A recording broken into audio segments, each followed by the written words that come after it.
Begin by associating myself with your remarks about the extraordinary work of our Rules Committee staff and Approach staff in helping us work through a monumental amount of material. Today's hearing covers 3 appropriations bills: State and Foreign Operations, Commerce, Justice, and Science, and the Legislative Branch. Collectively, these 3 bills encompass $147 billion in spending, a 13% increase from the fiscal year 2021. I have many of the same criticism of these 3 bills as I raised in our hearing on H.R. 4502 yesterday. First, these bills are marked to the same unrealistic 302B allocations as the bills we reviewed yesterday. The proposed spending levels call for an increase in non-defense discretionary spending of 17%, while calling for an increase in defense spending of just 1%. That defense level is below even that requested by President Biden in his proposed budget.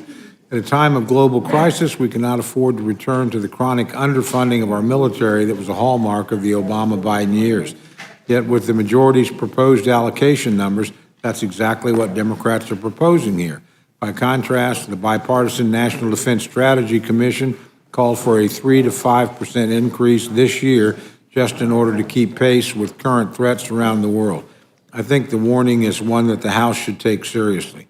Second, each of the bills reported out of the Appropriations Committee renews longstanding bipartisan policies that have been carried in appropriations packages for decades. In turn, these policies have been replaced with liberal and progressive riders that simply cannot pass both chambers and become law.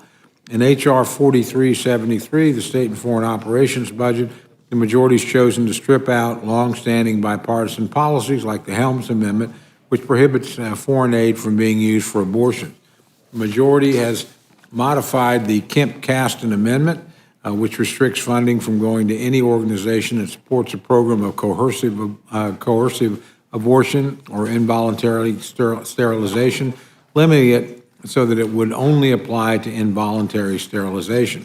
And it doubles funding for the United Nations Population Fund, which has historically supported those exact policies of coercive abortion or involuntary sterilization in countries like China. Similarly, in H.R. 4505, the Commerce, Justice, and Science bill, the majority's removed longstanding bipartisan language restricting the Department of Justice from spending taxpayer dollars on abortion. On what the Democrats are stripping are policies that have been supported on a bipartisan basis in the past, including by this current Democratic majority, since all of these were included in last year's spending package. In order to reach a final spending deal this year, each of these partisan policy riders must come out, and the bipartisan policies that have historically been included must be restored. There's simply no other way to pass appropriations bills through both chambers of Commerce and ultimately into law. I'll repeat what I said during yesterday's hearing. The majority must decide if they're here to make political points or to make law. The bills before us today, along with the ones we considered Monday, suggest that making points is their goal. I do hope that they rethink this path and urge them to do so if they ever hope to get the appropriations bills for fiscal and enacted into law. With that, Mr. Chairman, I yield back. Thank you very much. I'd now like to welcome our witnesses to provide testimony.